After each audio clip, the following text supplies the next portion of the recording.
They don't respect black voters because they don't have to. That's what we're gonna talk about today. It's video of this past weekend. I meant to talk about this on Monday, but I just didn't because I'm glad I didn't because some more stuff has come up.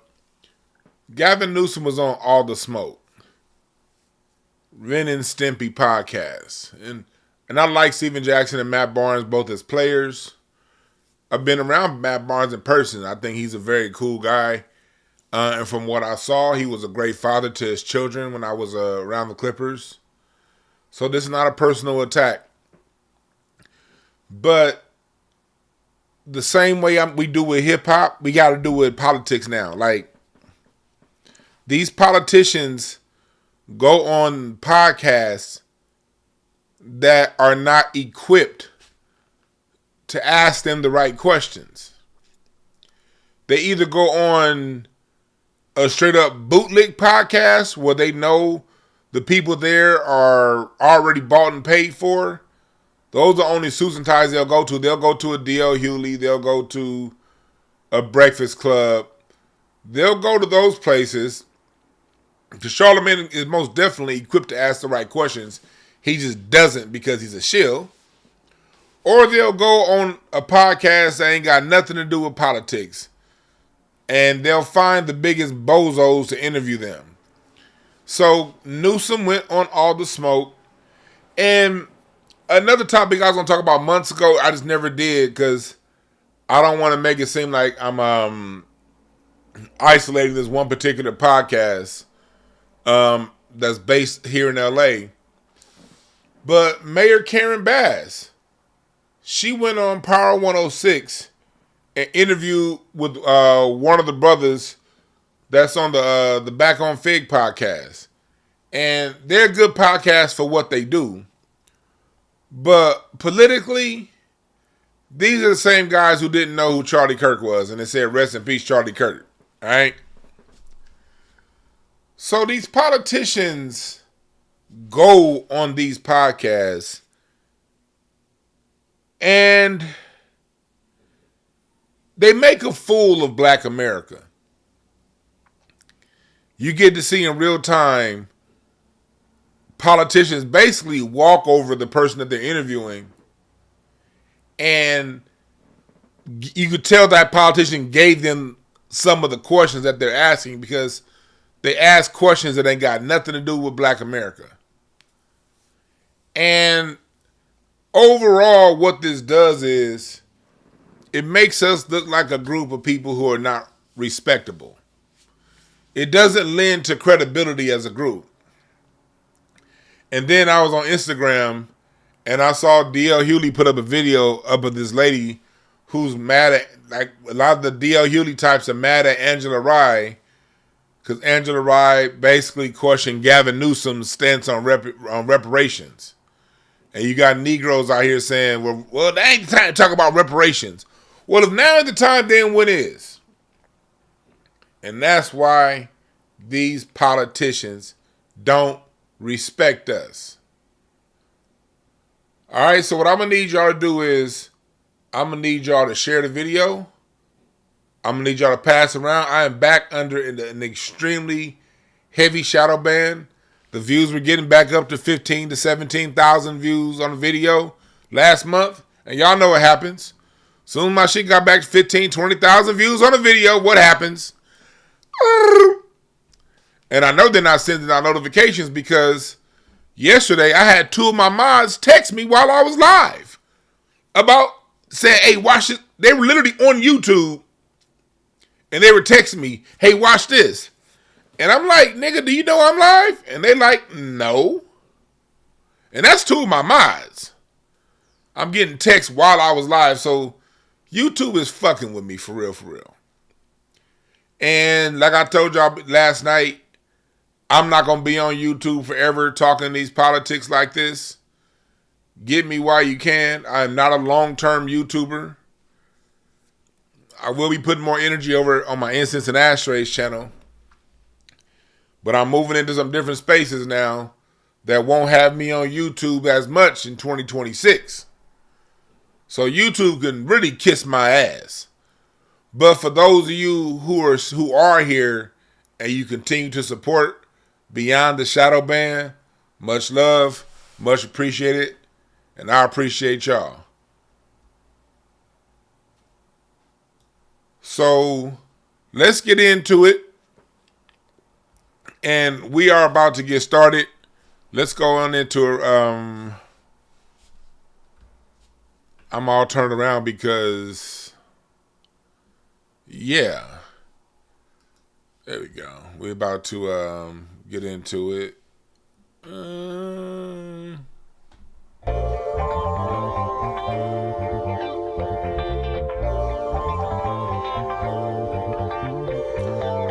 Take this time to like and share.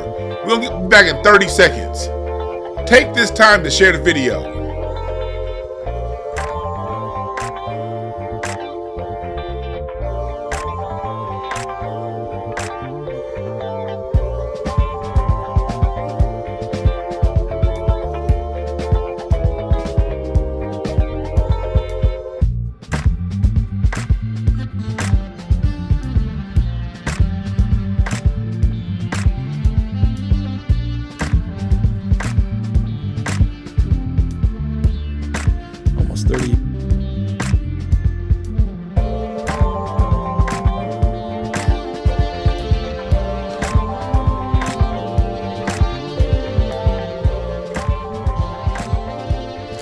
All right, here we go.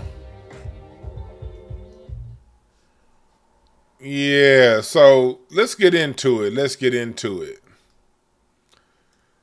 Gavin Newsom, there's a thing going on right now in California. I don't know if you guys are up to it, but let me put you guys up on game if you're not.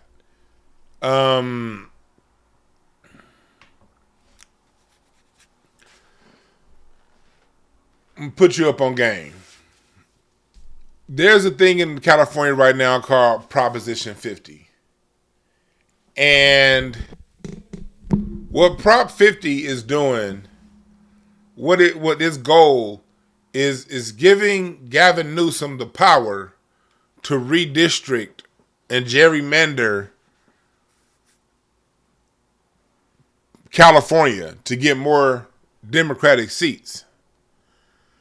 I don't know how this is constitutionally legal because I know gerrymandering is, even though everyone does gerrymandering is illegal. And so what Newsom wants to do, what's there? Let's pull up the official definition of gerrymandering. Gerrymandering, spelled with a G, is practice of drawing the boundaries of voting districts in a way that gives one political party or group an unfair advantage over others. So, in short, I looked up is it legal? Yes, it is technically legal. So it is legal. It's legal in most states to gerrymander if drawn for partisan advantage. It is illegal if drawn to discriminate by race. We all know what that means. They don't do it by race and say that they did it over partisan politics because 90% of black people vote Democrat, so they can easily do it by race. And that's why the law is set up that way. Well,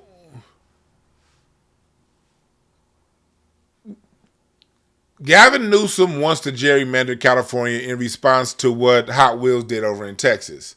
Hot Wheels gerrymandered Texas at Trump's request to get more seats, and now Newsom wants to do the same. So there's California is spending a lot of money. How much is California spending on this?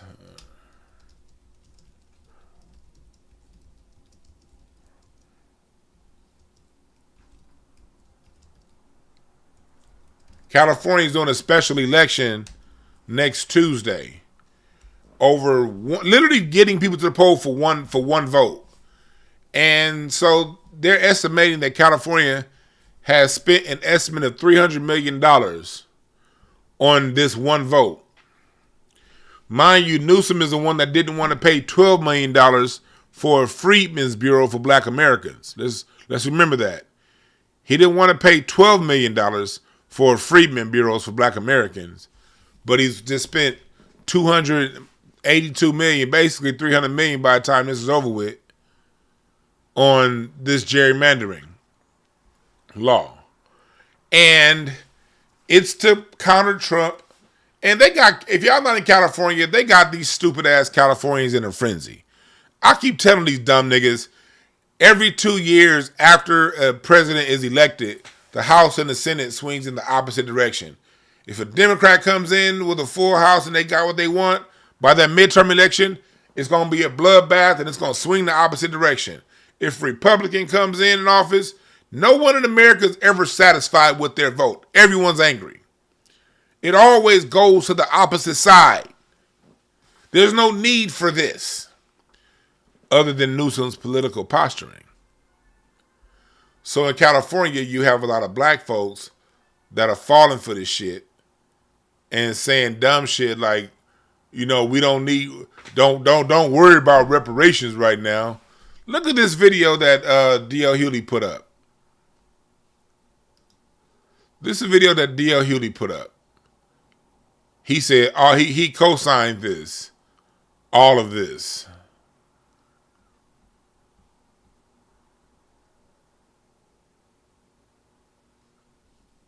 I might actually agree with Jamel Hill right here.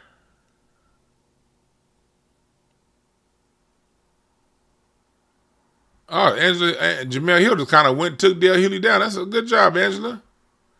Even though Jamel Hill, even though you ain't shit. Come on, why can't I play the video?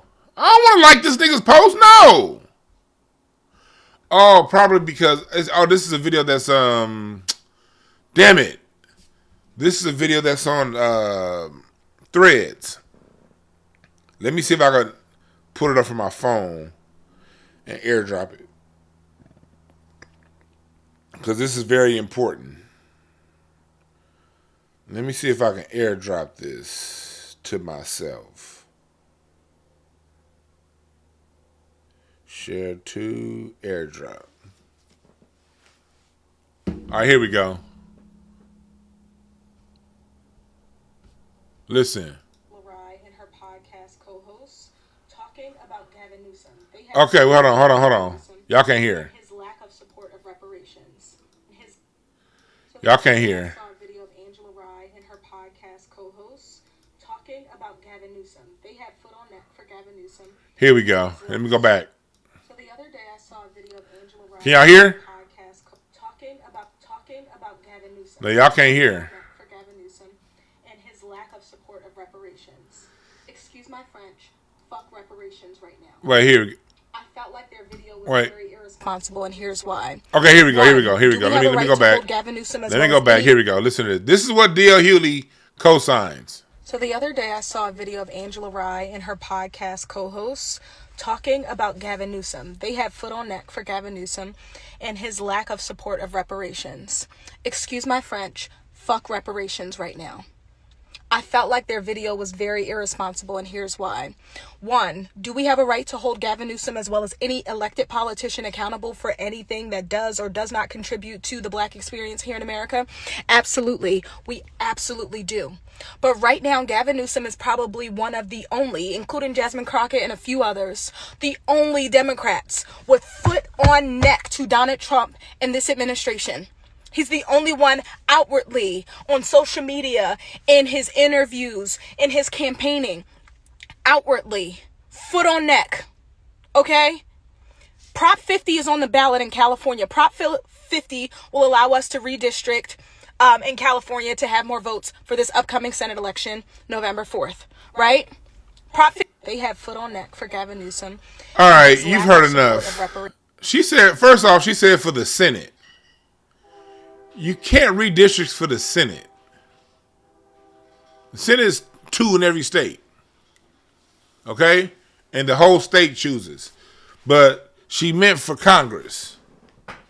He's hoping to gain the 5 seats back that Donald Trump supposedly got from Hot Wheels over in Texas. So you got DL Hughley supporting that stuff. And then you got these two guys. And I don't want to, like I said, I don't want none of the smoke from Matt and Stack. I think they're good basketball analysts.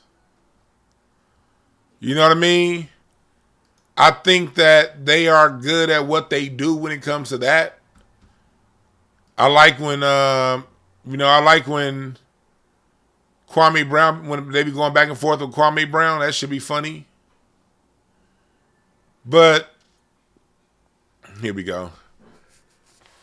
But like when it comes to politics, these dudes are out of their lane. Completely out of their lane. But Democrats don't respect us, and this is why they don't respect us. Yeah, he does like a sissy Pat Riley, Gavin Newsom. Yes, he really does. He does. He looks like what's his name? Terry Silver from Karate Kid 3. I don't like him. But listen to this right here. He's coming in talking shit, cussing and stuff like that. Yeah. Love it. Yeah. How's life? I mean, every day you wake up fighting the good fight. You're doing a hell of a job, and I'm reposting and retweeting all your shit. How's life right now? I mean, we're fighting, man. Yes. I can't take what's going on. I mean, no bullshit. I can't take it. Every single day, every single hour. And it's not even about Dems versus Republicans, it's about this country and what we stand for, man. They're literally putting America in reverse. I mean, quite literally, to a pre-1960s world. You got the Supreme Court talking about getting rid of the Voting Rights Act. And that's very real. Yeah. That may likely happen in just a matter of months. I mean, they're rewriting history, censoring historical facts. It's a unbelievable moment. So it starts off, you hear him, he over here cussing. You get around the black folks, you get to just slum it up, huh? You just get to, all right, I'm gonna take the necktie off and start cussing and acting like a fucking degenerate. I can cuss over here on my channel, but if I'm around the governor, I'm not cussing.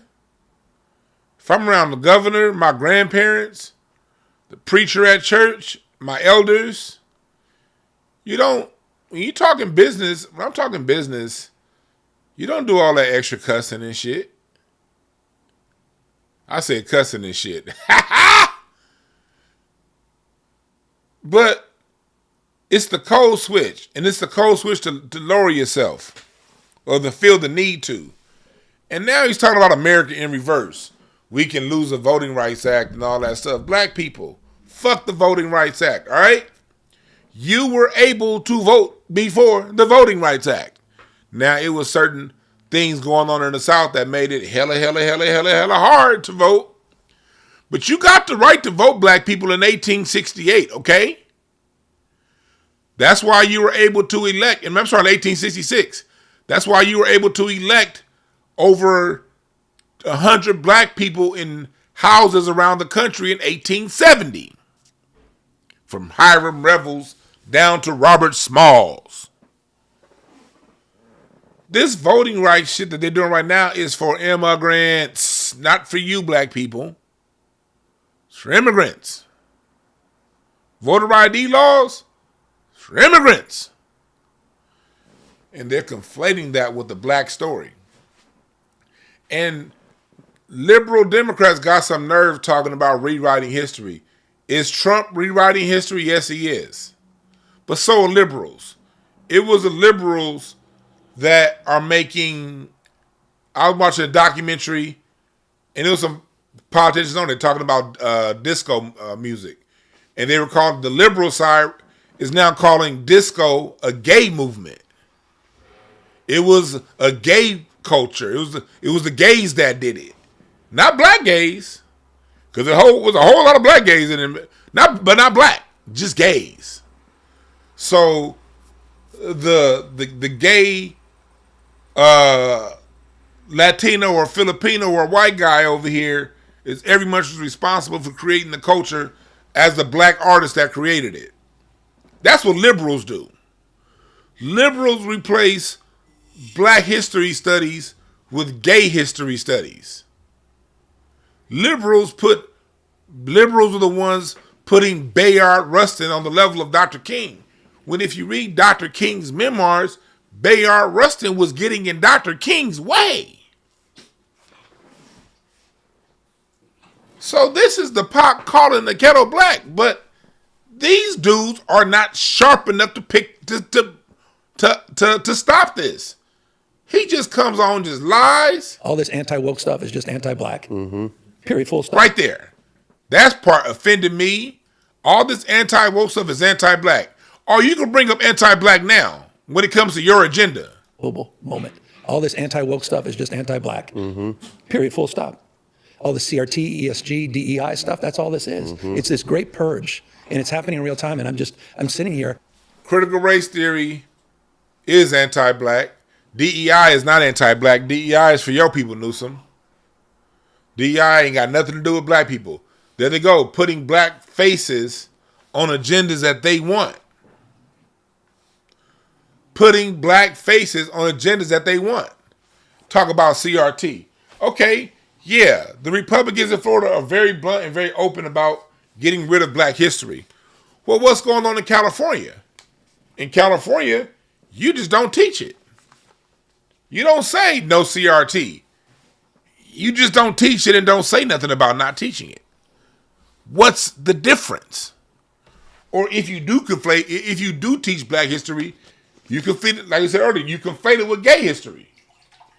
And make it seem like the same thing, like there was a comparative struggle of some sorts.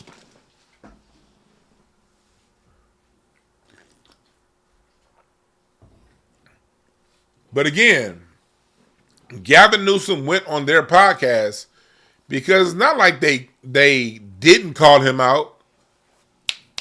They don't even know to call him out. You think these dudes are that engaged? Do you really think these dudes are that engaged? They know where to go.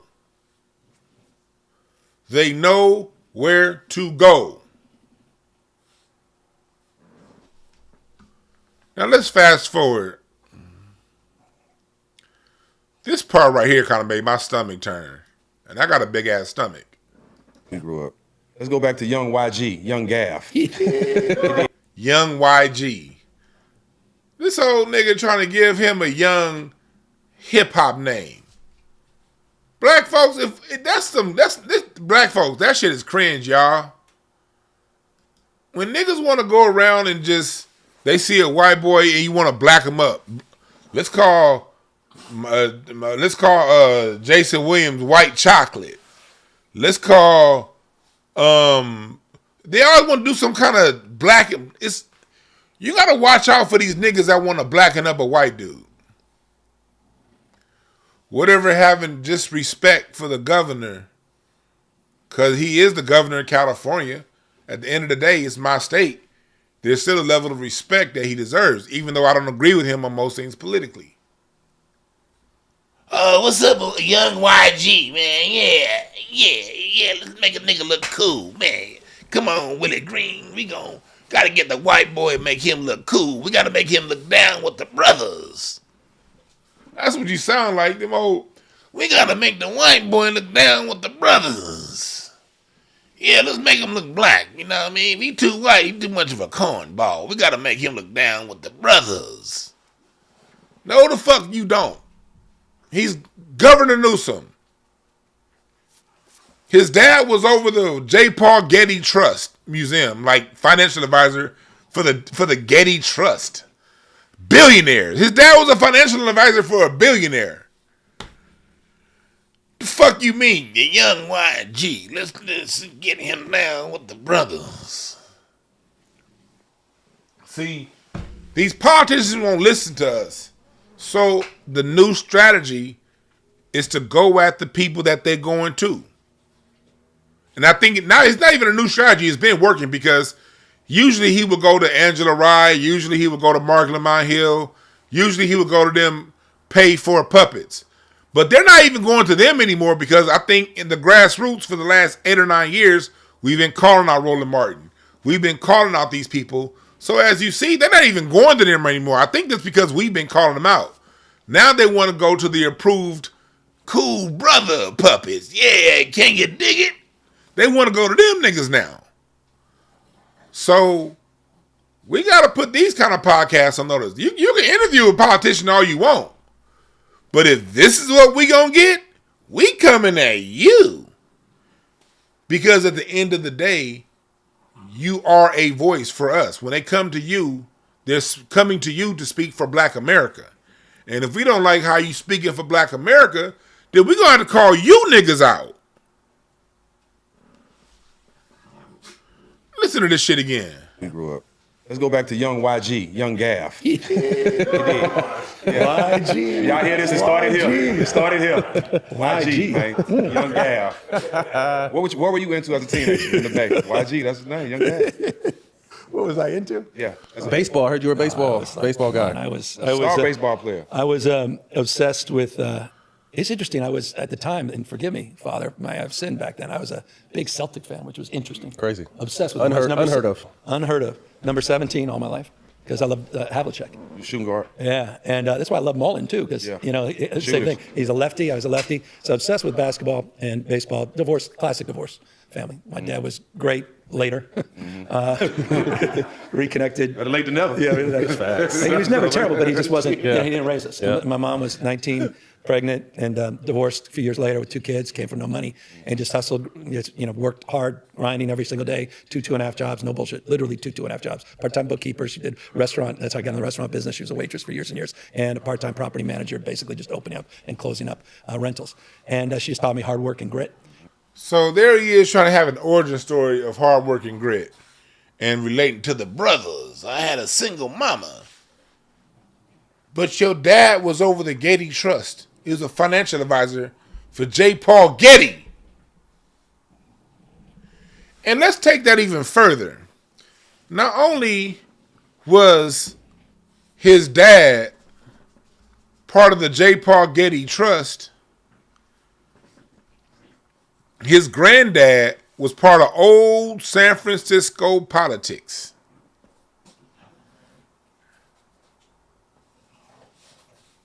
His dad was William Alfred Newsom, a California judge and attorney.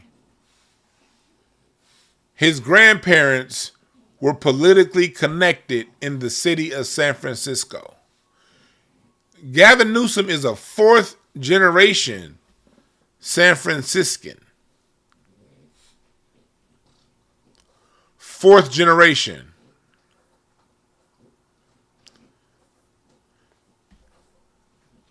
His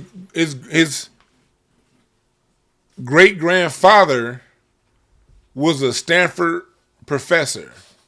So your great granddaddy was a professor at Stanford, and your grandfather was a contractor and a local political figure in San Francisco. And he's trying to make it seem as if he struggled with the brothers.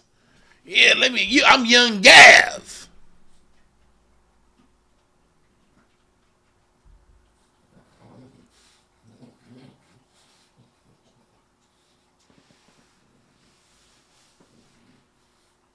Y'all see how do y'all see why they don't have to respect us? They don't have to respect us because we don't demand it. Look at this shit, young Gav. Let me go to some of my screenshots that I have here, okay, with timestamps. All right, what timestamp did that say? 33? So that's the young Gav bullshit. 33:22. Listen to this shit. College, put pen to paper. I had 13 investors, $7,500 each. Opened a little business with a part-time employee, Pat Kelly, who just passed away. She was with us for almost 30 years. Rest in peace. And just was grinding, happy, but complaining about doing business in San Francisco. And I was in the newspaper saying, the hell's going on? This new mayor, Willie Brown, ain't done shit for small business. It's bullshit. And then I get a phone call. So this is what he's saying. He's getting it. They're asking him his origin story. They're talking about Willie Brown. He's talking about how he's running these businesses, and he wrote an ad. He wrote something in the newspaper. First question you got to ask is, who in the hell has access to the newspaper? This ain't a blog like on Twitter. This ain't a Twitter post. He actually was able to write something in the San Francisco newspaper about the mayor. You got to be a connected motherfucker to just have an opinion on something politically and be able to write the mayor in the local newspaper. Let's not go over that point. Let's not go over that point. This is not the internet, folks. This is the 90s. This is the 90s. You have to have access to get to the San Francisco Chronicle, the LA Times, the Chicago Tribune, the Washington Post, the New York Times. You have to be connected to get access to that. Back then, you couldn't just write and be a nobody or just a regular old business owner. You couldn't get your shit in the paper just from being a business owner. You had to be connected. Yeah, Gavin Newsom, old fake ass Pat Riley wannabe, right? So let's not miss that. Let's not miss that. He was able to get an article in the paper. That already shows you he connected at 25 years old.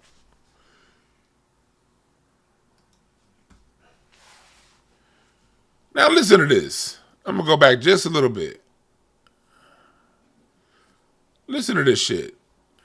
The hell's going on? This new mayor, Willie Brown, ain't done shit for small business. It's bullshit. And then I get a phone call. It says, the mayor would like to have you down to City Hall. Mr. Brown would like to City Hall. He would like to appoint you to the Film Commission. I'm like, damn, how old are you commission. at this time? Early 20s? 25, 26. Yeah. And I'm like, so at 25 years old, he not only gets access to write in the local newspaper how he feels about the mayor calls him down to appoint him to a political position at 25.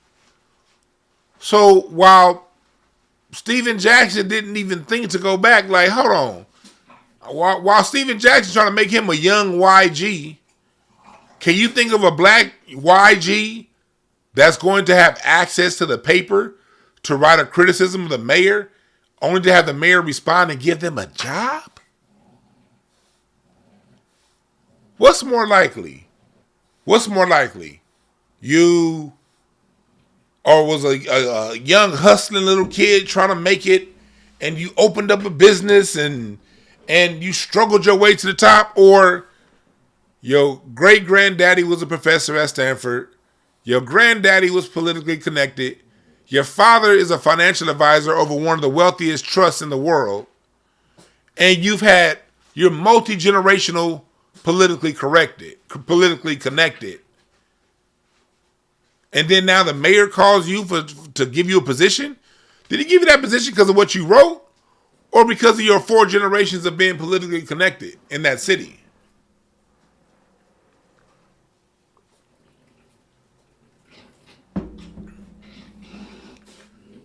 He can get away with this when the host is trying to make it, when the host is spending more time trying to blacken him up than ask good questions. This is what happens. And again, I don't have no issues with Matt Barnes nor Stephen Jackson. I love when they call out Stephen A. Smith. I love how they support Kobe. You know what I mean? I love how they break down the game. I love when they talk basketball. So I'm not shitting on them, but I'm definitely calling them out for this. This is some bullshit. This is some bullshit. Not one time did they bring up reparations either, by the way. Just in case you're wondering. I've died and gone to heaven. Got my little business, and I'm going to be in the film commission. I love them. Now let's go to here. Man, he makes things happen, and I'll just end on that. What he taught me more than anything else besides loyalty and relationships is get shit done, man. It's not about talking about things. You're not here to make a point. He says what Willie Brown taught him was it's not about talking about things, it's about getting things done. Well, there were multiple reparations bills on the table last year to where Newsom didn't have to talk about black folks. He could have got things done for us. But he didn't. So by Newsom's own standards, he failed. You talked, and you talked, and you talked, and you talked, and you talked. And you ain't get shit done. Hold on, Rocky.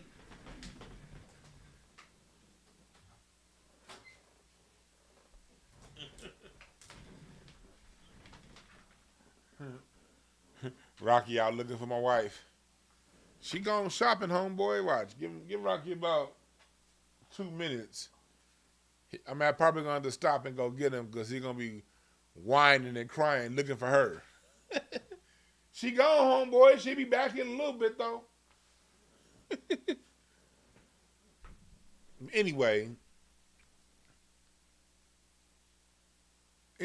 so you see right here, based on Newsom's own standards, he's failed because he hasn't gotten it done. Let's go to this other timestamp. What the hell is going on in this country? And the Republican Party's nowhere to be found. While Reagan's rolling in his goddamn grave. I sit in Reagan's desk as the former governor of California, rolling in his grave. The hell is going on in this country? So people need to speak up. And the richest... I want y'all to go back to that. It's funny how, like, in death, they try to, like, memorialize Reagan as if Reagan was anything good. Understand this. Everything that Newsom is going to talk about next when it comes to the Affordable Care Act costing too much money and it not being enough money for these programs, all that shit started with Ronald Reagan. People forget. All of this cutting, well, Newsom didn't forget. He knows very well. He's just playing us. When it comes to cutting social programs, when it comes to all these SNAP benefits that are being cut, all this stuff is being done by products of Reagan on the left and the right. Ronald Reagan is the president that reversed things in the other direction. The Carter administration, do y'all know in 1979, hunger and homelessness was in America was basically optional?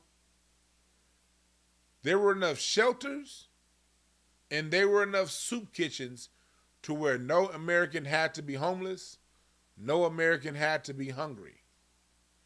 In 1979, education in America was at its highest, was close to its highest.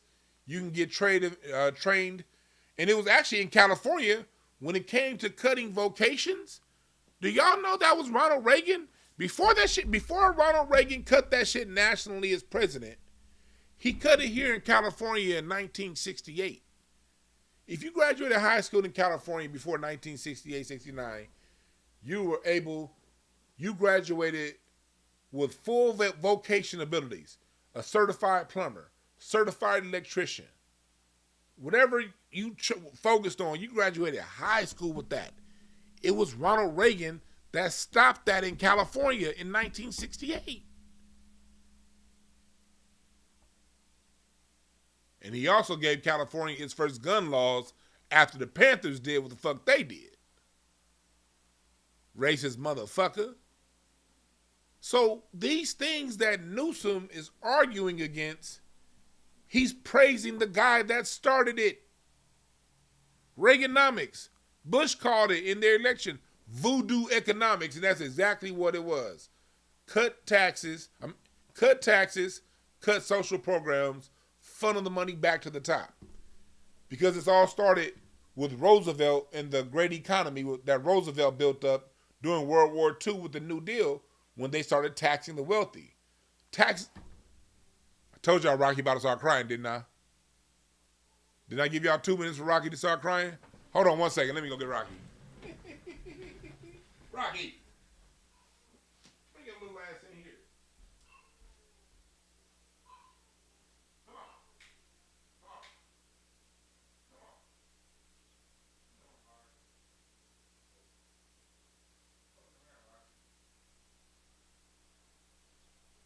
I knew it. Told you she gone. She shopping, homeboy. The lady of the house is shopping, homie. The lady of the house is shopping, homie. It's just me and you, little nigga. Lady of the house is out shopping. All right? Here we go. Now sit your ass down. All right, so anyway, back to what I was talking about. It was that great society that Roosevelt built up that capped out during the Eisenhower administration. During the Eisenhower administration, the top tax on the wealthy was upwards of 93% for every dollar made over $10 million. Over $10 million, cash was getting taxed up to 93%. And that's how we built our international highway system. Every interstate freeway you see built got commissioned after 1948 because Eisenhower was taxing the wealthy up to 93%.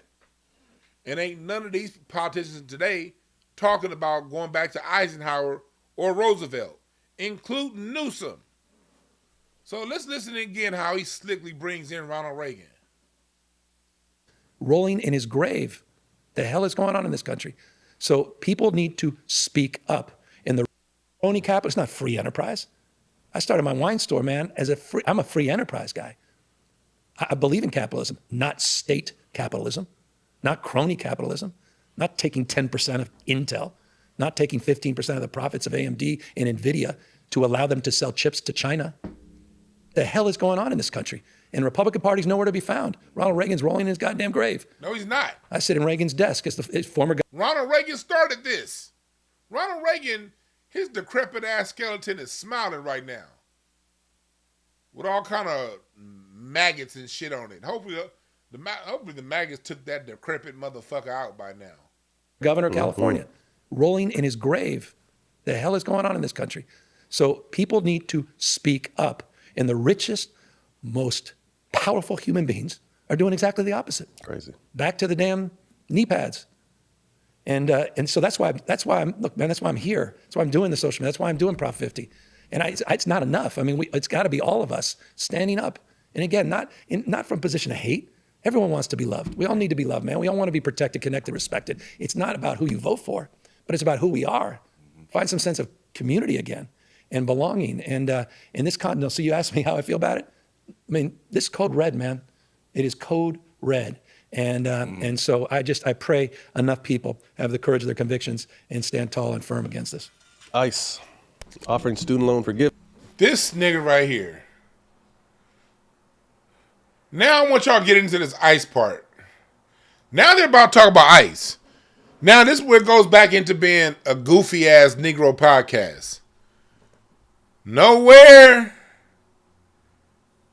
is reparations being talked about, but they got a whole segment on ICE. Oh, and by the way, in that last clip, they were also talking about media companies, how they're all coming together. Understand the reason why all these media companies are starting to come together is because there was a Democrat named Bill Clinton that made that legal in 1996 when he signed the Telecommunications Act. It would still be illegal for all these conglomerates to come up together and suck each other up in different forms of media if it weren't for the 1996 Telecommunications Act. And Newsom ain't saying shit about reversing the Telecommunications Act. So now let's watch this part. offering student loan forgiveness, bonuses to sign up, paying them more than teachers, kidnapping our neighbors. Wait. Offering student loan forgiveness. Wait, no, that's not back far enough. Let's listen to this goofy shit. In this no, so you asked me how I feel about it? I mean, this is code red, man. It is code red. And so I pray enough people have the courage of their convictions and stand tall and firm against this. ICE, offering student loan forgiveness, bonuses to sign up, paying them more than teachers, kidnapping our neighbors. How do we recover? Obviously, you passed, I forgot what it was called, but obviously not the masking, not allowed to have masks on, but how do we overcome this? Because now... You get masks, man, literally. Shove it out of the back of U-Hauls, man. You got Matt Barnes asking, how do we overcome? We Shall Overcome was talking about white supremacy, and it was talking about white supremacy harming legal, natural-born citizens that weren't breaking the law. Now they're going to use how is we gonna overcome? The fuck you mean? How are we gonna overcome? We? Matt Barnes, who's we? We? Hell, he over here criticizing ICE for offering student loan forgiveness. Nigga, hey, black kids, go sign up and work for ICE. If they offering student loan forgiveness, signing bonuses, bruh, I'm telling y'all right now, go work. He's over here asking, how do we overcome? Because ICE is offering federal jobs to tax-paying citizens. This how you overcome, nigga. Go apply for a job and get one. The hell you mean we? I ain't seen no Latino podcast say, how do we help, man, Gavin Newsom vetoed reparations for black people, man. How do we overcome and make sure that these black folks get paid back what's owed to them? Have y'all seen that? Have y'all seen any race of people come out and say, how do we overcome black people, how do we overcome Gavin Newsom vetoing those reparation bills? Have you heard that? This is why we have to now start calling out these people who are going to host. We know that Gavin Newsom and the Democratic Party paid these people to not ask certain questions. We understand that. I understand that. Yeah, the DNC sent these niggas a list of questions that they better answer, that they better ask. We understand that. We still have the power to say, you know what, hold up. Fuck all y'all. Since you don't want to sit down and have a real talk, we're going to go after the people that you've sent these questions. The same way we went after Roland Martin after he fed y'all Hillary Clinton those questions. The same way we went after Donna Brazile when she helped the DNC. The same way we go after Mark Lamont Hill and all Jasmine, all these people, Tiffany Cross, and all these people that are a Democrat vote blue no matter who. Again, I'm telling y'all, that's why Newsom ain't on those podcasts. Because we've been giving those podcasts hell. The Democrats know, okay, if I go on Roland Martin, everybody know what time it is. So let me switch course. Let me go ahead and go to the cool Negroes, the ones that smoke weed. Well, if y'all want to come to a podcast that smoke weed, Newsom, come to my podcast. I'll smoke weed with you. Matter of fact, Newsom, I'll let you cuss. I'll pull out a joint. We both can cuss, since you like cussing. You know, you can take the necktie off and totally relax. And when I ask you, why did you have the Black California Caucus not bring those reparations bills to the table September 2024, I'm going to want a straight answer. And you can cuss in your answer too. You can say, well, man, these motherfuckers, say whatever the fuck you want to say. However you want to say it. Matter of fact, I'll light your joint for you. Look, I'm cool with degeneracy now. I'm not over here trying to say I'm some old straight lace ass nigga. No, hell no. Y'all see how fat I am? Do I look like a person that treats his body like a temple? No, I don't, nigga. I have fun. So yeah, go ahead. Let's go. Let's cuss. Let's smoke. Let's talk about how hard our life was. Oh man, you had a single mom? Oh, your mom had to work 2 jobs? Mine did too. Now, did your mom have to deal with being redlined out of an area that she could afford to live in? Lowering the future equity that she would pass down to me in the house that she bought? Oh no? Well, you have any restorative justice to pay back those blacks that were redlined from living in better neighborhoods? That could have been passed down to me generationally, but you limited the earning potential. Let's talk about that. And let's, matter of fact, hit the joint again. You played baseball. Okay. I played basketball. Cool. What principles did you learn in sports? Yeah, I learned, no matter what goes on in life, you persevere and you overcome. But I also learned in sports that sometimes people cheat. And when the other team cheats, there's a penalty for them cheating and a reward for the team that got cheated. Well, sports taught me, Newsom, that we black people, we were cheated. So you as governors, what penalties are you going to levy on the companies that cheated us? And what restitution are you going to give us for being cheated? We can smoke and cuss all day, Pat Riley.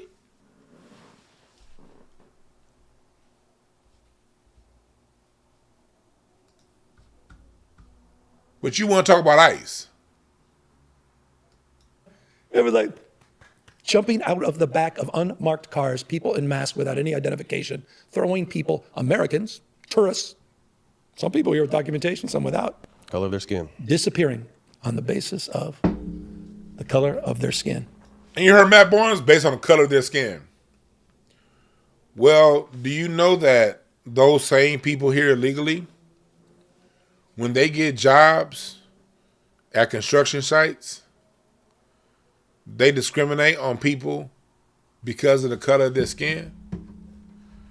Why aren't they talking about those 2 truck drivers and those 2 Indian truck drivers that killed tax-paying Americans that were in this country illegally but got CDLs from California? Color of skin. Why don't you talk about the reason why you even want illegals here is so you don't have to pay people of a darker skin tone to do those same jobs. And I ain't talking about picking cherries. I'm talking about truck driving. I'm talking about at the DMV. Illegals can now become police officers. That's a color of the skin thing. And Matt Barnes ain't addressing that. What good is Gavin Newsom coming to talk to black people if there are not going to be any questions pertinent to black people politically? Other than young YG, man, young Gav. Okay.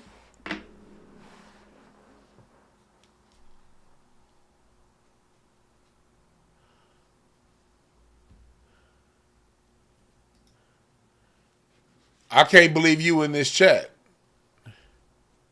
I can't believe black people ask for reparations. I can't believe a man was able to stay hard enough to get your mama impregnated. That's what I can't believe. I'm God.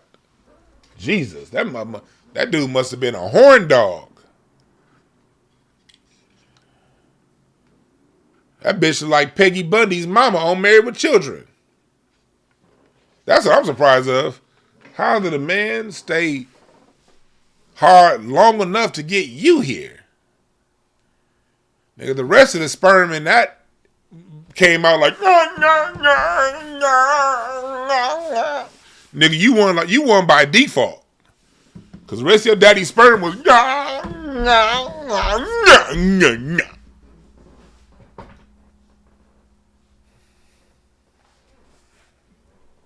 That's what I'm surprised at. All right, now back to what we talking about. So this fake ass Terry Silver from Karate Kid 3 wants to talk about ICE. And I'm not going to get into the whole discussion he had on ICE. I'm not.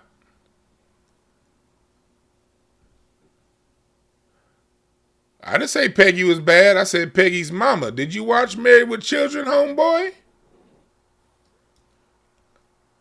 I said Peggy's mama. If you watch Married with Children, you know what I'm talking about. I need a real Married with Children fan in the house. Not somebody that just watched 1 or 2 episodes.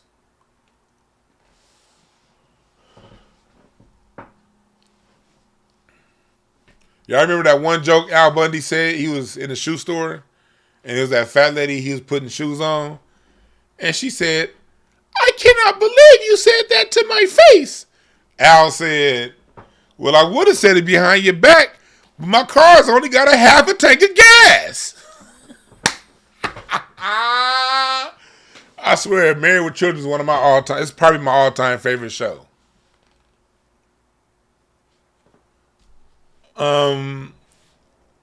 But, oh yeah, I've done previous shows on Gavin Newsom's suspected bathhouse culture from back in the day. It's hard to find those clips from back in the 90s, those newspaper clips from the 90s, and when he was running for mayor in San Francisco, when they were bringing up bathhouse Newsom and all the freaky tales he was going on. You know, this is if we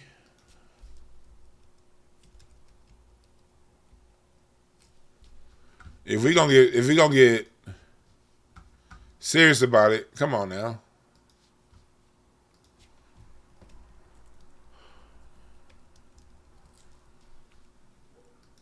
Let me see here. Look at this. Come on now. Where is it at?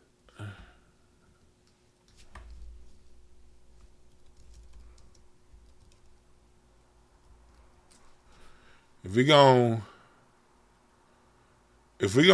really get on Newsom, this is Newsom. That's Newsom. If imagine this song, but talking about other men. This is Newsom because he's from the Bay Area. These are the tales, the freaky tales. These are the tales.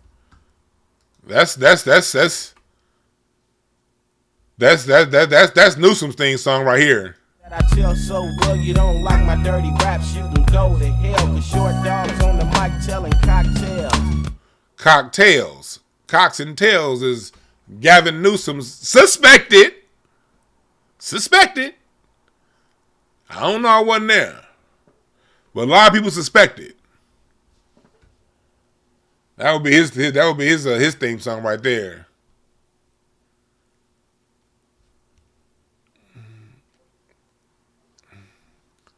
These are the tales, the freaky tales. These are the tales that I tell so well. You don't like my dirty raps, you can go to hell. Short dog on the mic telling cocktails. So that brings me over to this, because Democrats like playing us. So what they did was, you had Newsom going over to All the Smoke, and you got Karen Bass, the mayor of LA, coming to another show that is not equipped. And this is no diss to them. These brothers is obvious. You know when you talking to somebody who pays a quarter of attention to politics and those who don't. And if you don't pay attention to politics, that's cool too. You know? Everybody not gonna be political. But what the Democrats do is they bring those people who aren't political on and they come around them so that they can use that person to mislead us. In the room, and the big elephant in Los Angeles, California right now. They want to speak about what's going on right. It's really low, so turn it up. Listen to how I introduce questions about immigration. I'm gonna mute myself. Turn y'all speakers up because this isn't me. This is the audio coming from the feed. get right in here. Let's just nip this in the bud. It's the big elephant in the room, and the big elephant in Los Angeles, California, right now. They want to speak about what's going on right now, and the ICE raids is now. So I'm seeing a lot of my people that's dealing with this, because I do have a lot of Hispanic friends in the community, and what I see right now is just like the aggressive approach to things and what's going on with the ICE raids. How are we dealing with this, and how can we fight this just as a community? Well, let me just tell you that what's happening. There we go again with we, just like Matt Barnes. We. Why are these black podcasts talking about ICE? We are dealing with gentrification. That's a big old we right there. Chat room. Can somebody in the chat tell me what city are you in? And say, put a yes next to your city if you're dealing with gentrification. Chat room. Write your city and write yes if you're dealing with gentrification. Or write your city and write no if you're not dealing with gentrification. Either way it goes. Write your city and say yes if you're dealing with gentrification. Write your city and say no if you're not dealing with gentrification.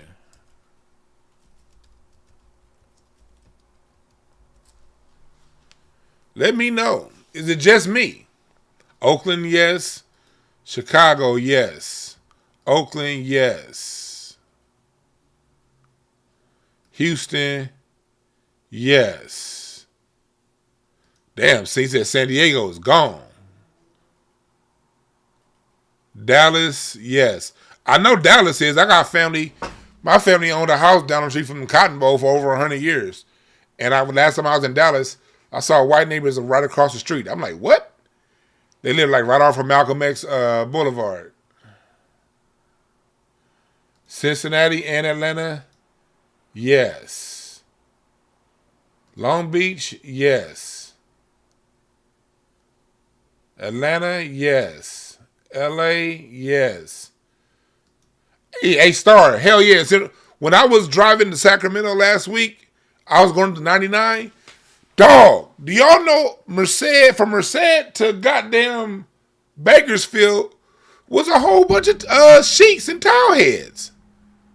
No disrespect to the towel heads, but I don't know which ones it was. I don't know if it was Muslim towel heads or Sikh towel heads. I know those are different religions. But I'm watching these billboards with all these towel head realtors. And if it's a bunch of towel head realtors, that means it's a bunch of towel head buyers. I was like, what the fuck? I was surprised like a motherfucker. I was like, God damn. Detroit, yes. Hartford, Connecticut, yes. LA, of course, yes. He said Matt Barnes ain't black. Well, he kind of half black. New Orleans, yes. Elizabeth, New Jersey, yes. South Bend, Indiana, yes. I mean, PG County, West Athens, Los Angeles, yes. Fresno, yes.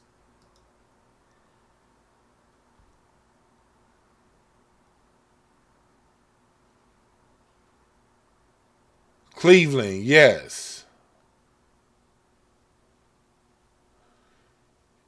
So, yeah, all of them in Detroit, yes. Pittsburgh, California, yes. Patterson, New Jersey, yes. Inglewood, most definitely. Tacoma, yes. LA, look, St. Louis, hell yeah. All right. So, if there's a we issue going on in the nation, is it not gentrification? Can we honestly say gentrification is a we problem? I think it's safe to say that gentrification is a we problem. I think it's safe to say gentrification is a we problem.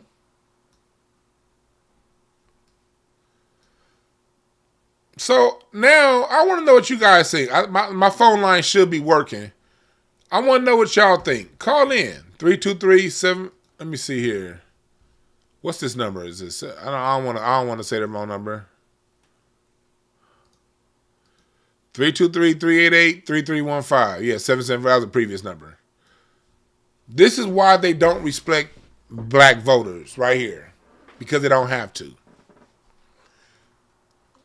They do not respect black voters because they don't have to respect black voters. We have anybody that's going to jump up and speak and cover for them. And then go to any of our famous black folks, not any of them, but then go to too many famous black people. You can go to DL Hughley, and remember, that whole time we were fighting for reparations, and we still are. The fight is still on. Salute to Friday Jones and CJEC, and salute to Dana Dorsey, my regular here. Dana's continuing to fight. Salute to everybody who's out there continuing to fight, but Dana Dorsey, Friday Jones, DL Hughley didn't said nothing. He's in California. These women were fighting hard, and they're still fighting hard. CJEC official, they got no support from your DL Hughley types. No support from the Matt Barnes types or Steven Jackson. None of these people use their social or political equity to speak for those on the grassroots. I spoke at the reparations rally in 2022 in D.C., and I spoke with the one here in L.A. on the steps of the City Hall in 2023, May 2023.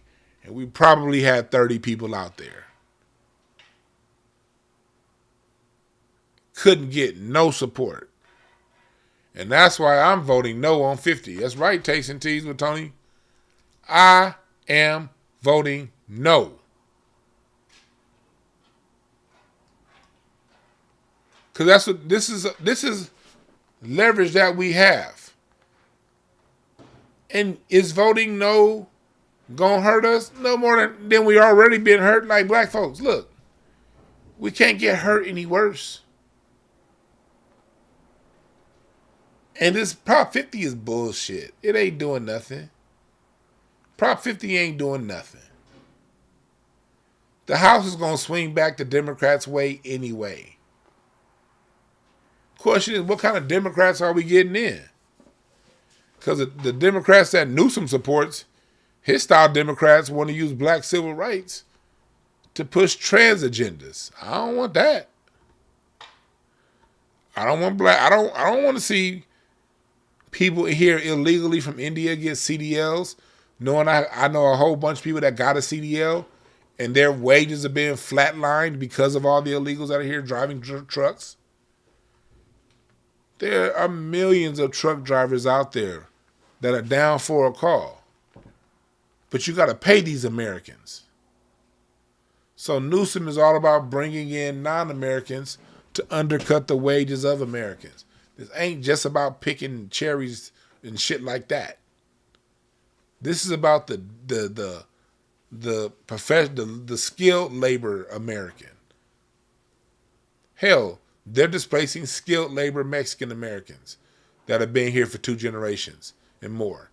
They're replacing skilled labor Asians that have been here for 2 generations or more. They're replacing skilled labor white people who've been here 2 generations or more. Because it's all about them capping the price of the wages. So when one immigrant's been here long enough and they get used to American wages, kick them out and bring in some new ones.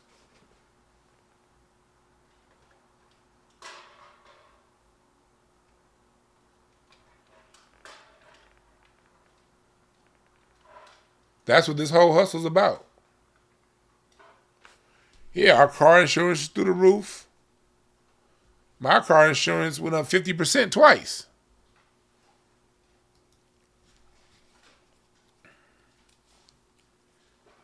And one of my cars is a SS. So you know how they are on that car insurance. They're like, oh, you got a convertible muscle car? Nigga, bing! What's up, caller? What's your name? Where you calling from? David.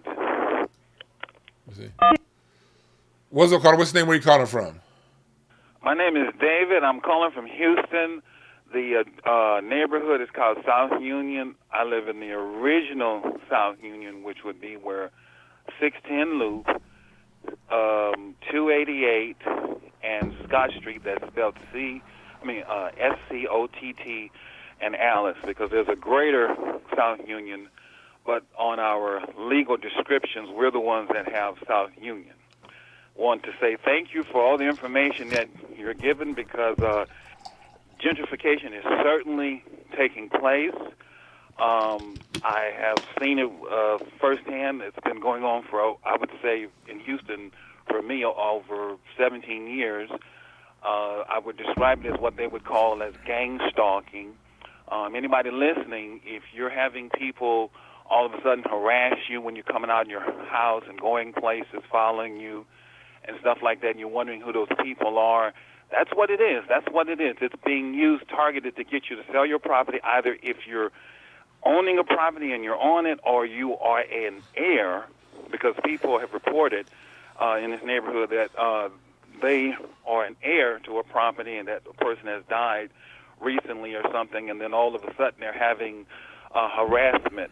And from what I found out, just what you was telling me about in California, there was a woman, a black woman, I don't know if she's still alive or not, but she went over a YouTube video that's a little bit more than an hour long about some of the tactics that they were using in California.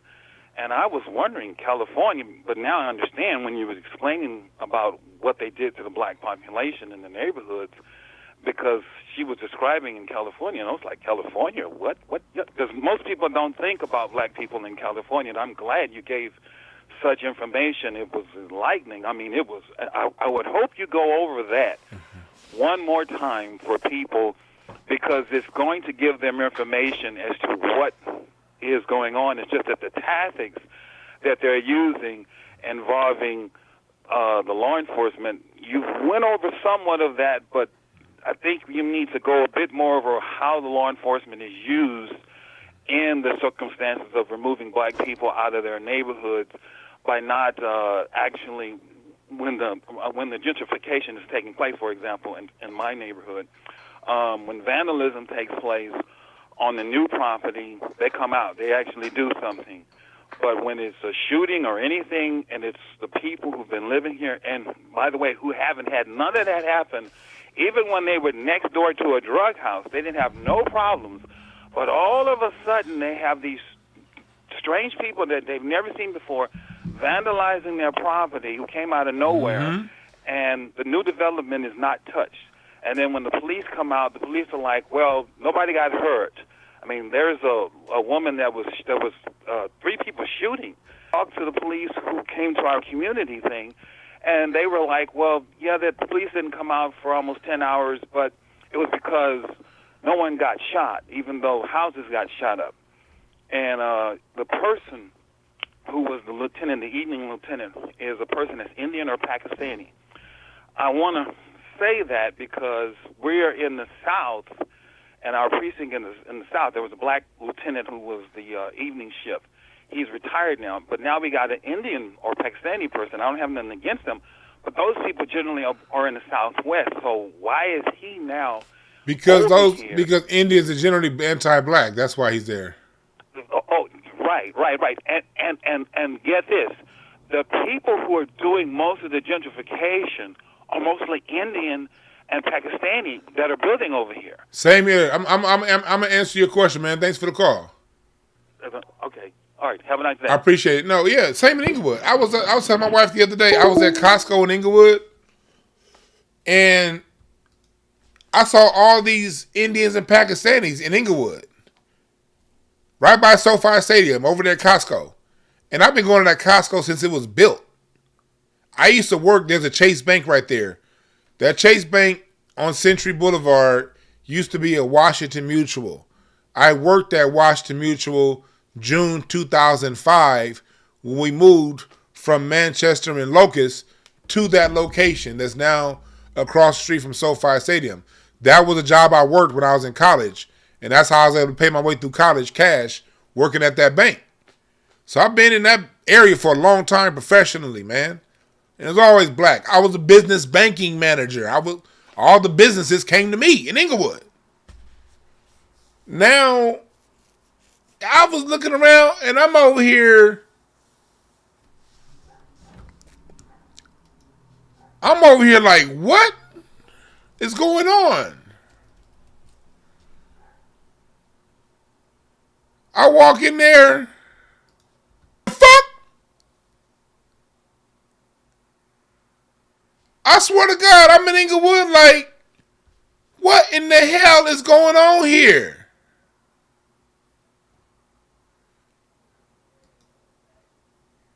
I'm over here looking for,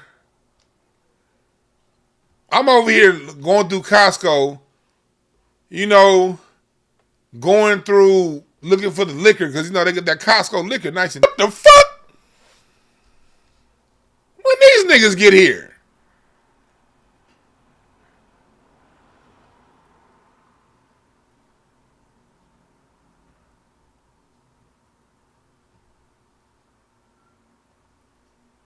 When the fuck they get here?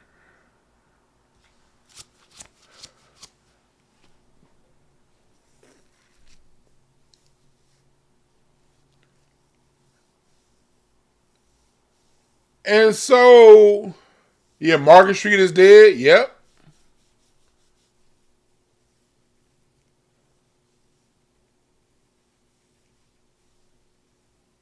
And so, going back to what he was saying about how the police and how they do it here in California, yeah.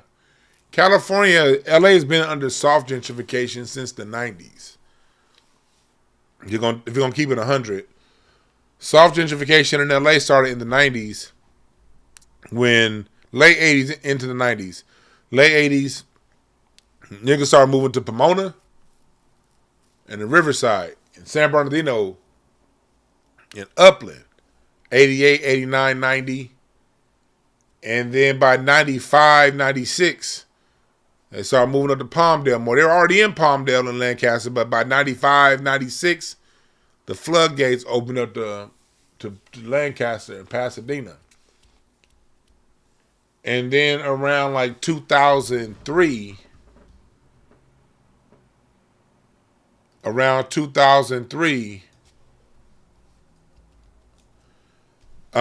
they stopped handing out Section 8 for the black residents in South Central. Now, if you're a Latino or anyone else, you could get Section 8. But I'm pulling a map up. This is the greater LA. Black people always lived here. Black folks always lived in this area between the 405 and Alameda.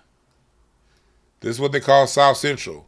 Into Carson, you know, into Compton over here. Compton, Carson. This is where black people always lived. So you started seeing a soft gentrification of black folks moving either out here to Pomona. It started with Pomona.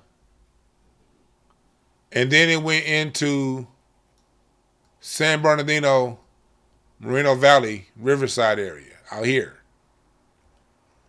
And then in the mid-90s, it started coming out here to Palmdale and Lancaster, out here.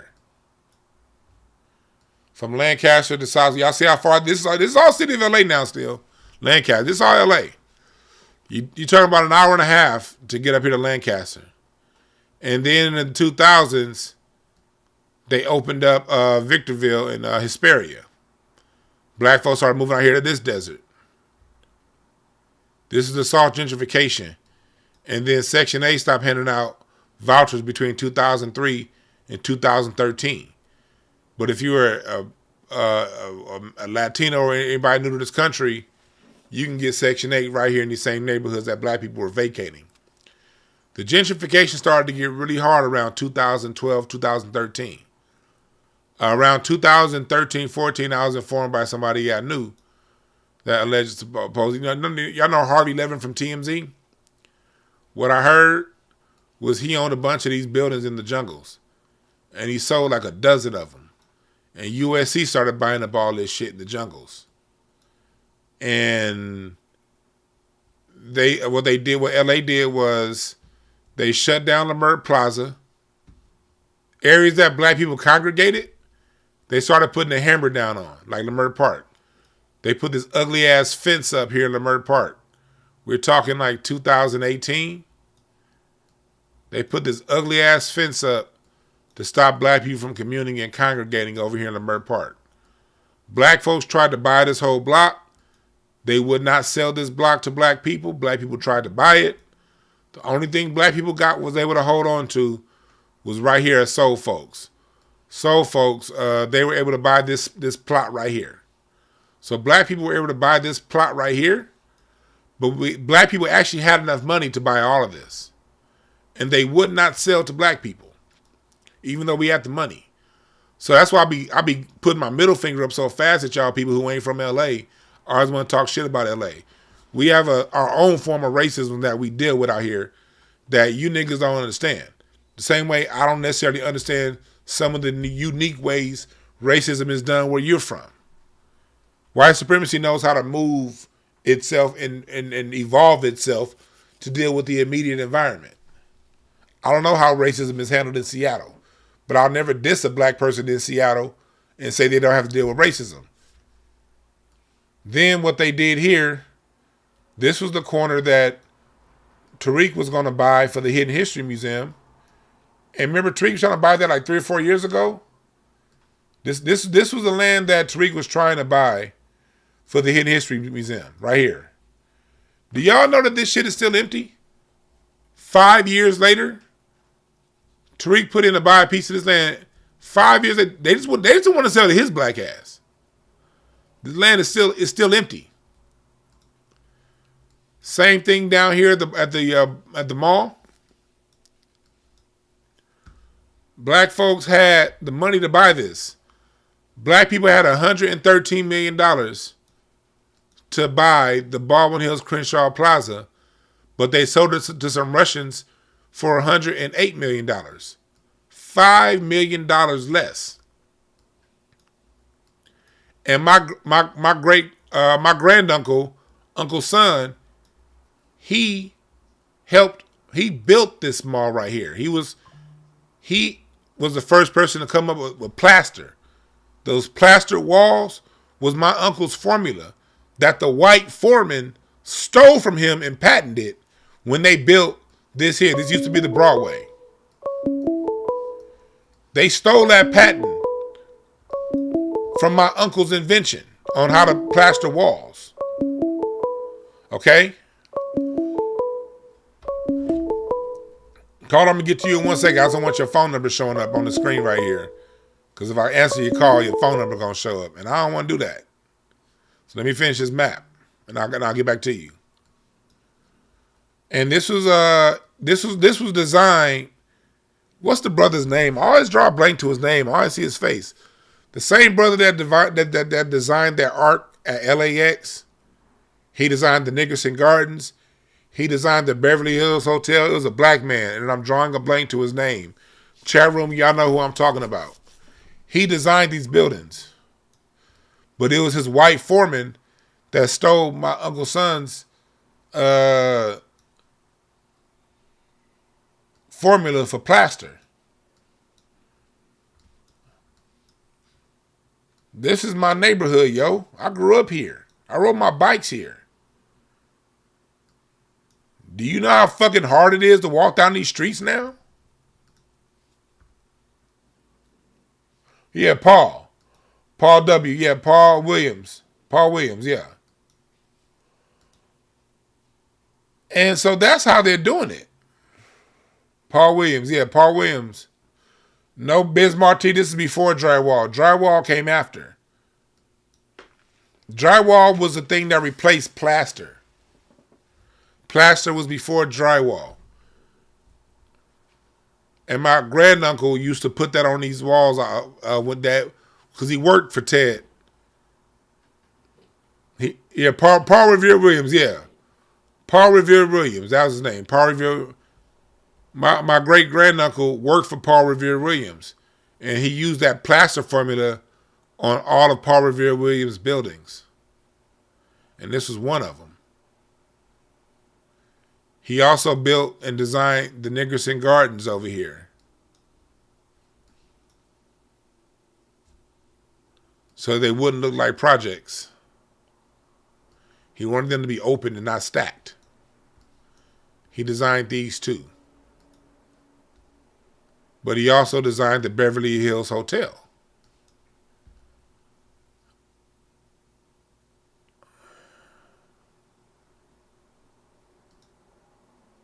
Paul Revere Williams also designed this. Y'all see that? That black man also designed that. And a lot of homes up here in the area.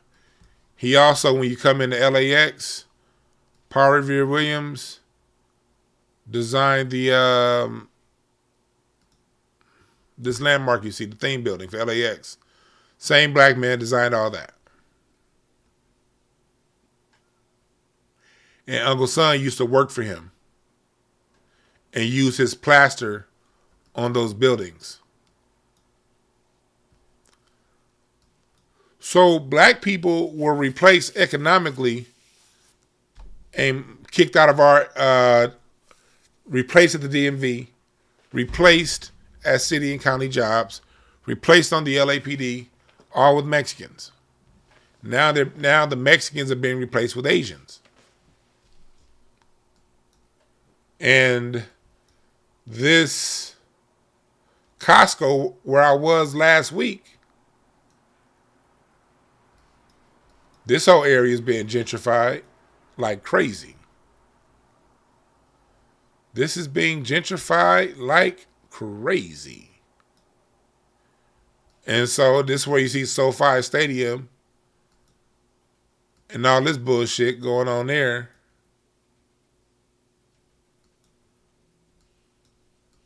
And this is where the Costco is.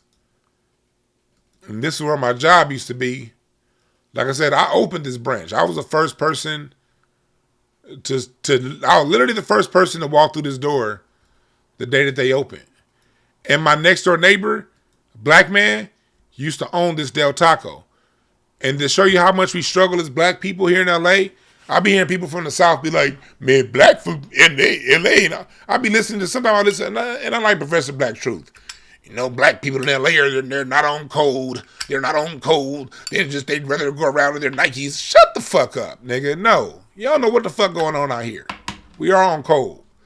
This shopping center was built in 2005.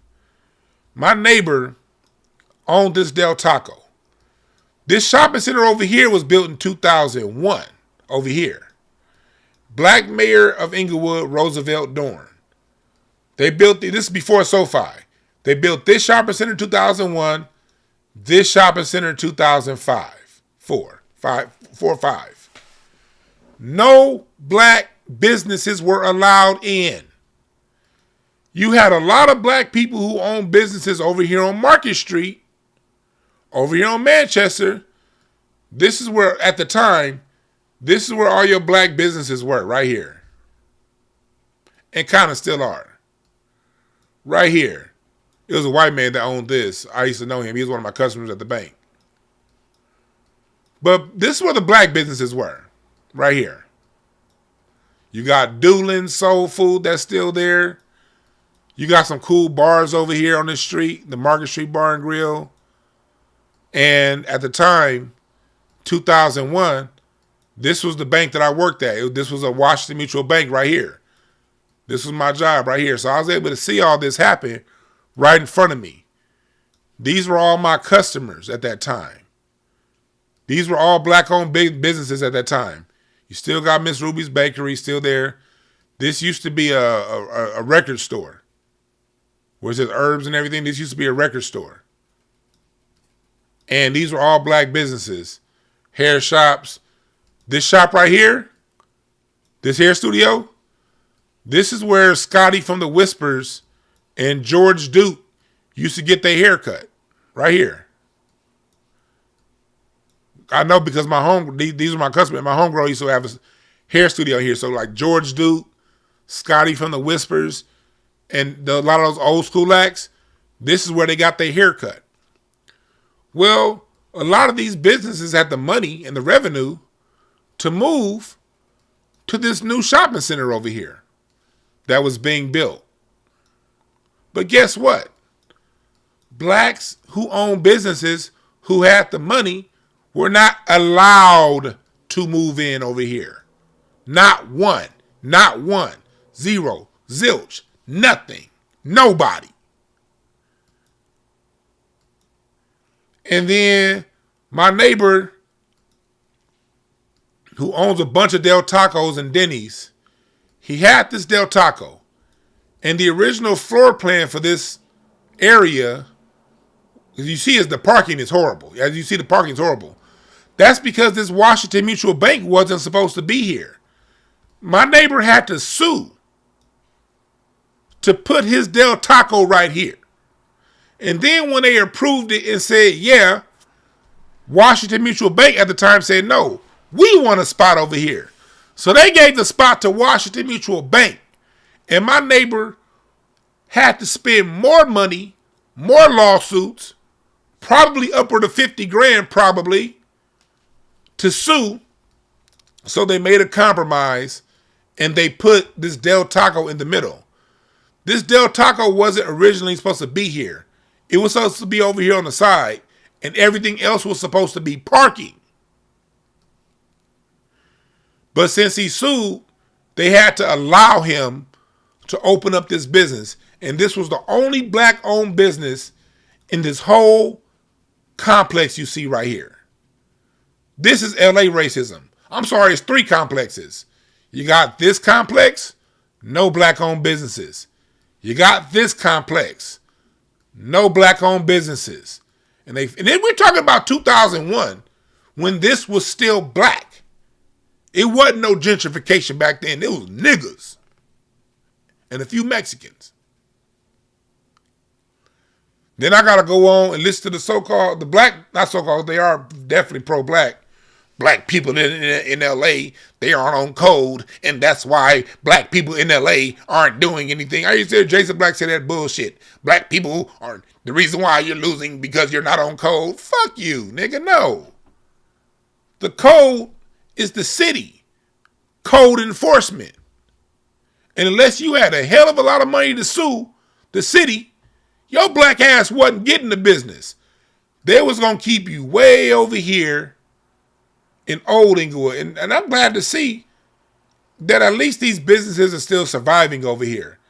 Because a lot of these black businesses over here, in this area, they've been here for a long time. Doolin's been here 25 plus years. You dig what I'm saying? Like, here on Market Street, this shit used to pop. These were all my business customers. These were all black businesses. And this shit's dead now. But, like I said, these black businesses on this street had the money to move right next to, this was Hollywood Park back then. This was a horse racing track. But niggas knew this gentrification shit was coming. We ain't stupid. I was the business banking manager. I saw the finances these black companies had. And they were not allowed to move over here. Only for some dickhead down south to come in and talk shit about, well, LA black people aren't on code. Nigga, kiss my ass.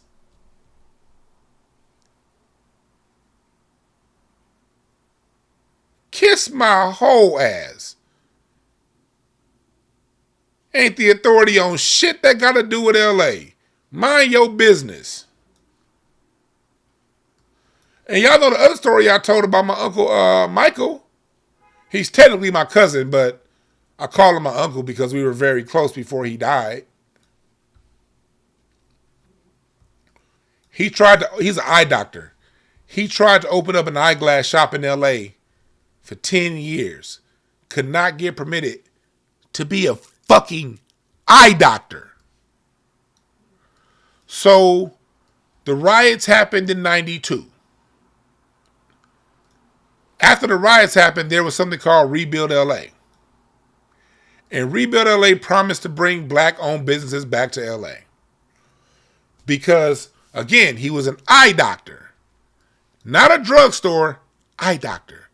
From 1988 till 94, they would not allow him to open up an eyeglass shop. He finally had to sue. And he ended up being authorized to open up a shop here. Before this, my cousin Michael had to open up his eyeglass shop way out the fuck here in West Covina off of Azusa. This was his shop right here, Azusa and Covina Boulevard. We're talking now 45 minutes from South Central LA.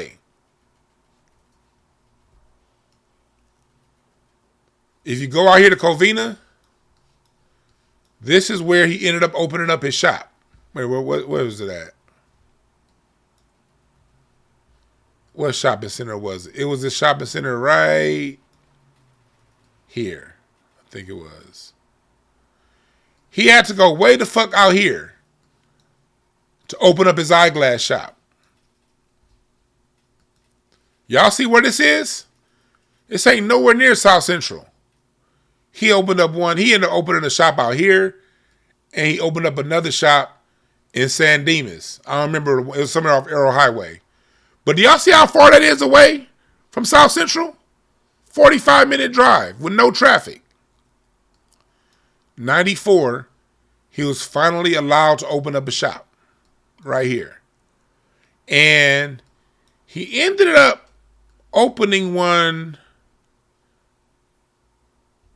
and they knocked it down. Damn, they knocked it down. Or was it here? Damn, they knocked it down. Or was it here? Yeah, they knocked it down. He had a temporary shop that was right here. And he was able to work in there. But my cousin Michael in 1996, 95, he breaks ground. He designed this right here. He was not only an eye doctor, he was also a designer. So my cousin, Uncle Michael, he wrote the blueprint. He designed the blueprints for his shop. He didn't have to hire an architect. He did it himself. And my same uncle's son, the one I told you that helped build the Baldwin Hills Mall, he died about a year before this. But right before he died, he was able to assemble a crew. But my uncle's son died before he was able to break ground on this. But he still used my uncle's crew. The same uncle that I told you helped build the Baldwin Hills Crenshaw Plaza. All black. And this was supposed to open October 1996. Unfortunately, my Uncle Michael, died of a heart attack the day after Tupac got shot in 96. I saw him that day. The same day Mike Tyson fought the Bruce Seldon. We talked about the Tyson fight. We talked about Shaq was new to the Lakers. Shaq had came over. We were like, man, how do you think Shaq gonna do with the Lakers, man? Who is this young guy? The last conversation I had with Michael was, who is this young guy? This Kobe Bryant. How do you think he's gonna be? He was like, man, I don't know what it's like. Lakers are getting a guy out of high school. Man, Shaq gonna need more help than a guy out of high school. That was the last conversation I had with him. So he never got to see this open. Why? Because LA don't fuck with black business owners.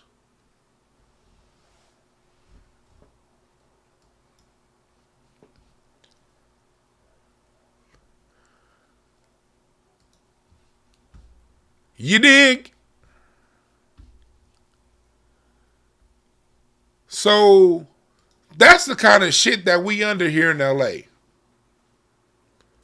A soft gentrification for 30 years now, we're under a hard gentrification.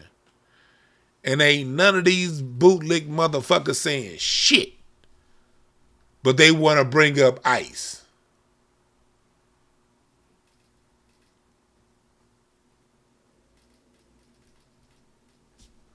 But they want to bring up ICE. Bunch of clowns. Telling y'all right now, man. And if you want to call in, because I'm about to get off, but if you want to call in, call back. But I'm telling y'all right now, we ain't got time for this shit, man. We do not have time for this.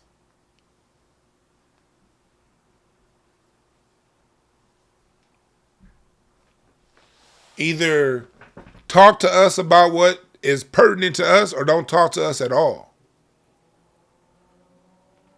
These politicians got to get extremely uncomfortable being around us. I don't mind talking to Newsom. I'll talk to Newsom. I'll talk to Karen Bass. I'll talk to any politician. But y'all going to have to talk to me about a hardcore plan to solve gentrification.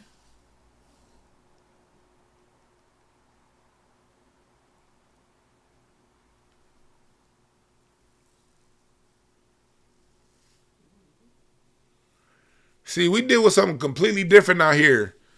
When you grow up in the South and on the East Coast, anytime I go to the South and the East Coast, there are designated black neighborhoods where you still got black people running shit. Even in the black neighborhoods out here, the black folks, for the most part, don't run shit.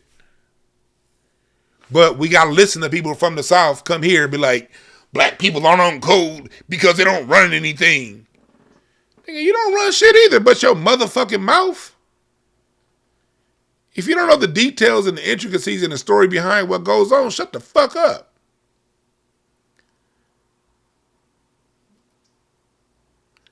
Because I've been here for 5 generations. And I got family that was here back in the 20s who owned a lot of shit.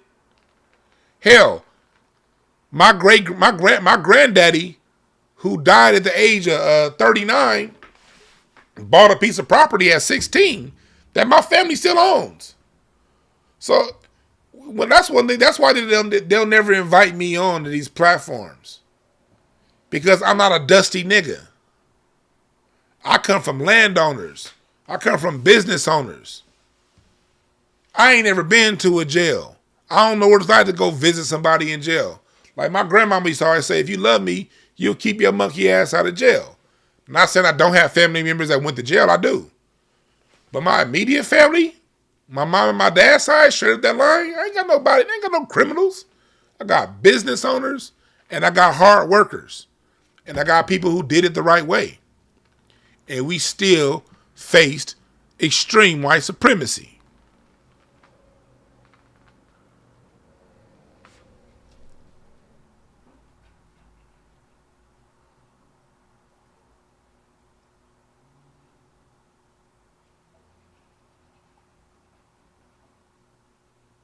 You dig? I grew up in an environment, and I grew up in all black neighborhoods. I still live in a black neighborhood, kinda. It was all black when I moved in this motherfucker.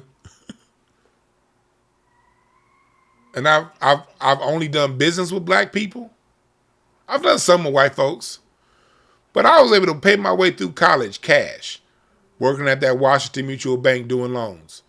Doing refinancing black homes and financing black businesses. My audience is mostly black. I'm not xenophobic. I'm not against anybody. But black people have treated, all I'm saying is this. Black people have treated me damn well. Damn good. When I worked in mental health, I've had black female managers. And all my black female managers is done right by me. So I don't have no negative stories to say about black women. Matter of fact, some of my biggest levels up, when I leveled up in life to another level, most of that came through a black woman. So I ain't got no issues with black women. That's why I don't want to talk. That's why they don't fuck with niggas like me, because I ain't got no issues with black women. And black men, I've had very successful relationships in business with black men. I got some more shit coming up with black dude that's really about to send my business to another level. I have nothing but I got negative stories dealing with black people? Of course I got negative stories. We human. There's some niggas out there I'll never fuck with again. There's quite a few niggas I won't fuck with. Matter of fact, I don't fuck with most niggas. But I can attribute most of my success to black people. Mostly all of it.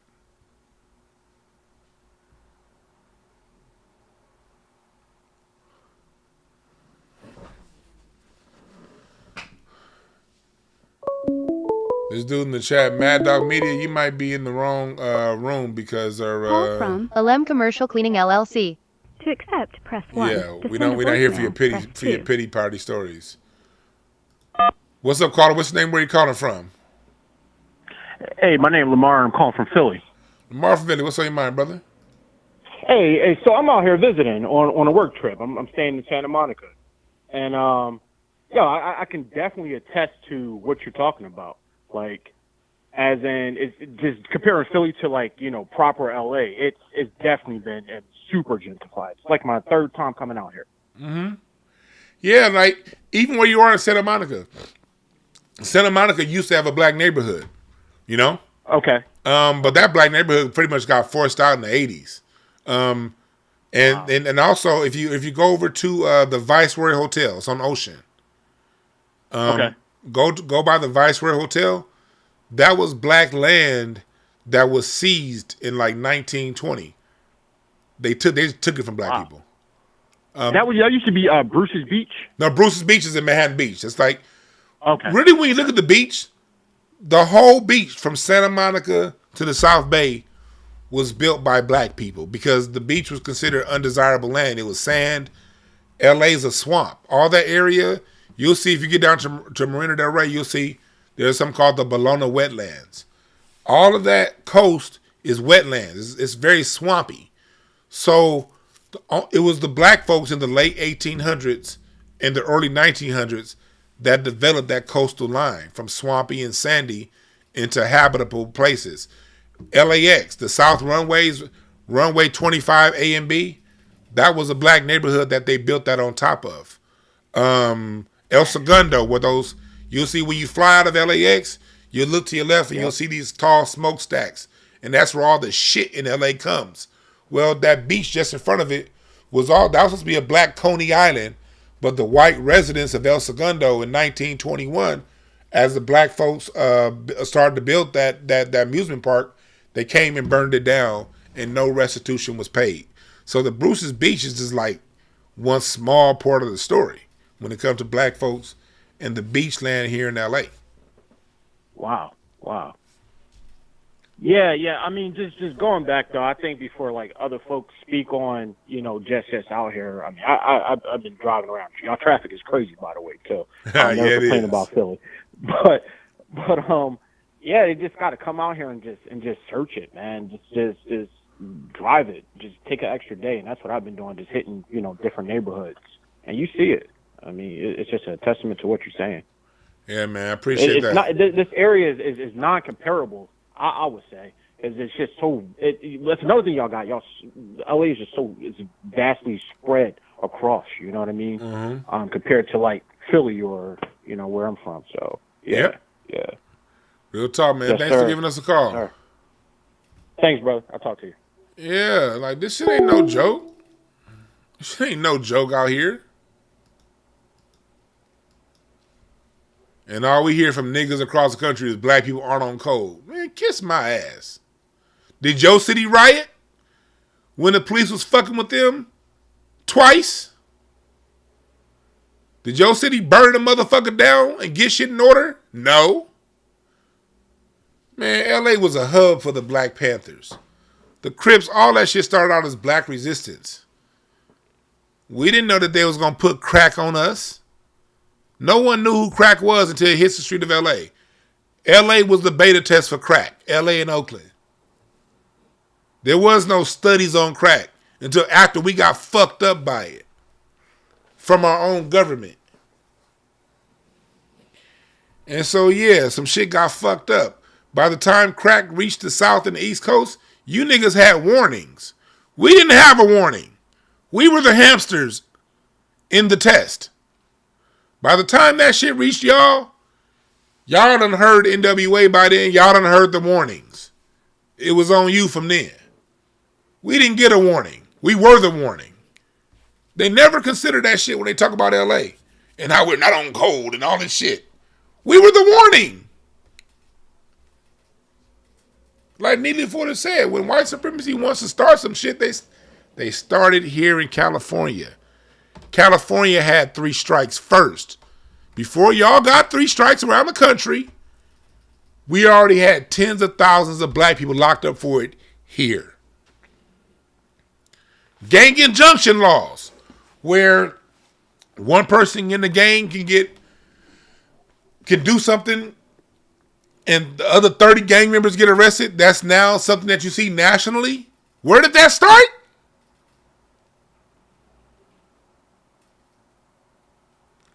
Here. Crack started here. Gang injunction law started here. 3 strikes started here. It's the reason why they had to start here, because we some powerful motherfuckers. That's why.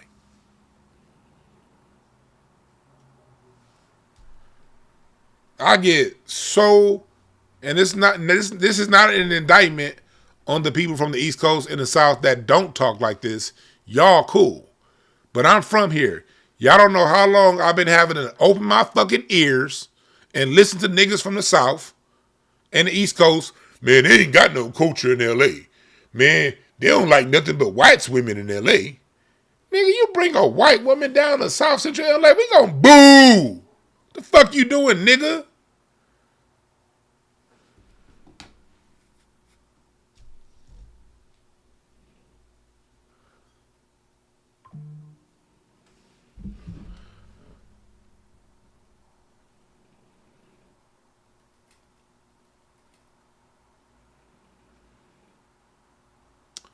Oop, I just got an important call.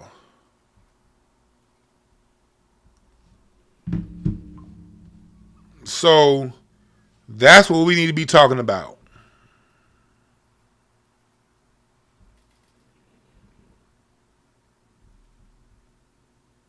All right.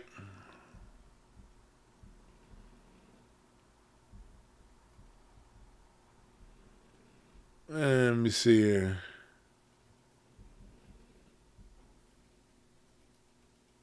All right, cool. I've got an important call, so I got to get off here, man. But we'll be back. I might come back to y'all tomorrow, later on tonight, depending on how I feel. I might get back with y'all later on tonight. If not, I'll see y'all tomorrow. I got an important call, then I got a reading to do. But we got to stop these puppets from talking. All right? Go join my Patreon.